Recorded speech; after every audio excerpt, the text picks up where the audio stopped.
సత్యనారాయణ ఈఓగా నియమించారు. అయ్యా ఈఓ గారు సత్యనారాయణ గారు యాదాద్రి భువనగిరి జిల్లాకి మీకు స్వాగతం. అదేవిధంగా టాప్ న్యూస్ స్టూడియో ద్వారా మీకు ఏం తెలియజేస్తున్నామంటే, గతంలో యాదాద్రి భువనగిరి జిల్లా డిఓలు నెలకో డిఓ మారాడు. ఎందుకట్లా మారడం జరిగిందంటే రాజకీయ నాయకుల ఒత్తుళ్ళంట, ప్రభుత్వ ఉపాధ్యాయ సంఘాల ఒత్తుళ్ళంట. దయచేసి మీరైనా కొద్దిగా స్థిరంగా ఉండి విద్యా వ్యవస్థని గాడి తప్పిన విద్యా వ్యవస్థను సరిచేస్తూ న్యాయం చేసే విధంగా నిర్ణయాలు తీసుకోండి.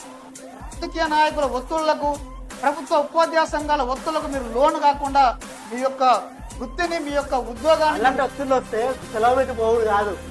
ఎదిరియండి కదా, ఇప్పుడు బయటకు రాండి. అలాంటి ఎంతో మంది సపోర్ట్ ఉన్నాం.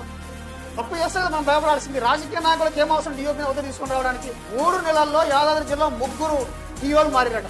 ఈసారి కనుక సత్యనారాయణ గారు డిఓగా మళ్ళీ మారితే టాప్ న్యూస్ ద్వారా మేము మంచి ప్రోగ్రామ్ చేయాల్సిన అవసరం ఏర్పడుతుంది.